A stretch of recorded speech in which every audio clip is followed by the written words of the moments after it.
Hey everyone, Reed Hendricks with Valor Ridge, and the purpose of today's video is to talk about why freedom is in danger. And I've come up with quite a few reasons why. This is not an all-inclusive list, but these are by far the most pertinent ones that are damaging this republic in our current form. One of the most important reasons why freedom is in danger in this country as well as across the globe, but I'm talking about the United States in particular here, one of the biggest reasons why freedom is in such danger is because of a lack of education when it comes to our founding principles, understanding of the Constitution in general, and not only that, but the importance of understanding the concept of limited government. When we think about what our founders wanted, especially when it comes to the Constitution, that was an absolutely important blueprint against government. People think that the Constitution is about individual liberty and rights. This is not the case. The Constitution is a blueprint against government. It is a blueprint that spells out specifically how far government can go.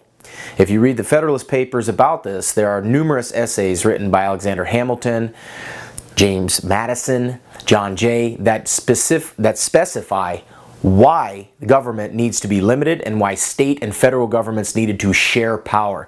The very concept of federalism is that you have dual sovereignty, not only at the state level, but at the federal level. And at the federal level, there's to be very limited power exercised over the nation. And in fact, James Madison points out that the main purpose of the federal government was to dictate relationships between states and international affairs.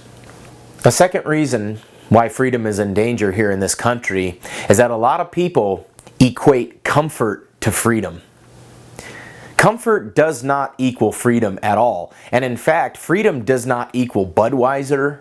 It does not equal football or NASCAR or soccer or baseball or any of that crap.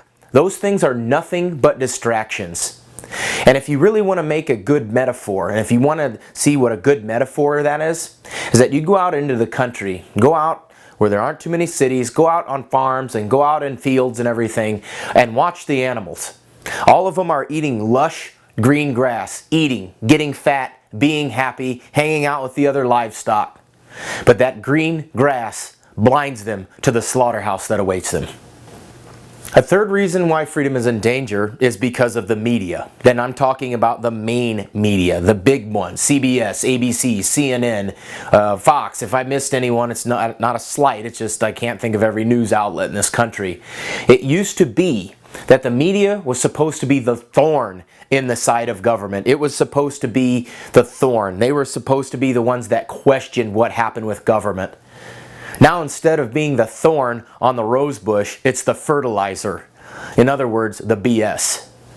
And what I've noticed is that they'll either ignore vital stories about people or things, and they'll substitute other stories that are meant to distract us, meant to deviate your attention to something else. We look at what our media used to be, and the media used to be honest. They used to criticize government. They used to criticize certain politicians. They used to criticize certain policies, or at least question them. I mean, think back even to the 70s. I mean, Watergate. Nixon got in trouble for erasing 18 minutes of tape. We had a woman that deleted 30-something thousand emails. And to make it worse, not only is she not being claimed to be unfit for president by the mainstream media, she's now lauded as a presidential candidate. A fourth reason why freedom is in danger is nothing more than bloated, out of control bureaucracy. And this goes back to the first point in this, but this one's a little bit more specific. It seems like there's some alphabet agency out there that literally dictates every aspect of your life into legislation. You've got bureaucracies that deal with the environment. You've got agencies that deal with taxation. You've got agencies that deal with schools. You've got agencies that deal with everything you can possibly imagine. You cannot live your daily life without having some involvement by some federal bureaucratic agency dictating to you if, how, and when things can happen. The original selling point of the United States Constitution, as evidenced in the Federalist Papers, was that the federal government would be handling things that were not involving everyday citizens. They would be dealing with other states. They would be dealing with international relationships. They would be dealing with defense of the entire nation. specifically the Navy. When we think about this, what part of your life, what part of your daily life is not legislated into oblivion by some agency of government that was never intended to be brought into your life? When you think about this, when you think about just the reach of the federal government into your life, it's absolutely horrifying. And as the Anti-Federalists used to say, that when federal power gains, the power of the states recedes. And I want you to ask yourself, is your state sovereign? Is the individual, all 50 states, is your individual state sovereign over its citizens' life? Or is it the federal government that's come in and taken over vital roles? These bureaucracies absolutely bloat the national budget. They lessen your freedom. And by all means, please feel free, but can anyone think of a single profitable one? Absolutely not. And the fifth reason why freedom is in danger here is entitlements. When you look at something that can be more moral than a person reaching into his or her own pocket to help someone else, that is an amazingly compassionate thing to do. And I have no problem reaching into my pocket to help my fellow human beings.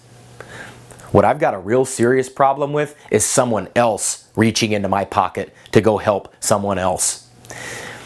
When you think about what has happened with the war on poverty since 1964, where the poverty rate was anywhere between 12 to 13%, and when you think of all the trillions of dollars that this nation has spent, and by the nation spending, I mean taking money from certain citizens and giving it to others, the poverty rate is still 12 to 13%. So despite 50 plus years of so-called government benevolency, which by the way, you can't be benevolent at the barrel of a gun and threatening coercion on other people, nothing has changed. Nothing has changed in the last 50 plus years of these programs. When what so-called food stamps and EBT cards and all that started, it was originally 1 in 50 people of this country that accepted those. 1 in 50. Right now, it is 1 in 6. During the Great Depression, that would be called food lines, soup kitchens, bread lines. Now it's just called entitlements. The sixth reason why freedom is in danger in this country is because citizenship no longer has the value that it used to hold. You know, it used to be that a United States citizen could count his or her blessings that they were born here, that they would respect our customs, they would respect our traditions, that they would respect our founding documents, that they would respect individual liberties, such as the right to keep and bear arms, such as free speech, then that you could express your religion without having some law passed that says that you can't do it anymore. And just as when we look at all these other empires and nations that have fallen throughout history, citizenship lost its meaning. And here we are in 2016 in the United States of America, where citizenship means so little to so many people that they would be absolutely willing to have absolutely no border at all, that they would be absolutely willing to have no standard whatsoever. Our founders built a country where they wanted people to be proud to be United States citizens, not only United States citizens, but citizens of your own respective state as well. There comes some sort of pride with being a part of your state, with being a part of your country, being a part of your community of people that believe in the same values that you believe in, that believe in freedom and liberty above anything else, that believe in limited government, that believe that you have absolutely God-given rights to exercise your right to life, liberty, property, to pursue the happiness that you deem appropriate for your life. If this nation's going to survive, we had better look to our blueprint from the past, because that's a heck of a good stencil to follow if you really believe and you want the good future for you and your children. If you found the information in this video helpful, subscribe to the channel, follow me on Facebook. That link is down below. And if you want to learn how to exercise your Second Amendment, come on out to Valor Ridge and we'll teach you how to do just that. This is Reed Hendricks with Valor Ridge reminding you, the lessons that we learn are written on the tombstones of others. We'll see you on the ridge.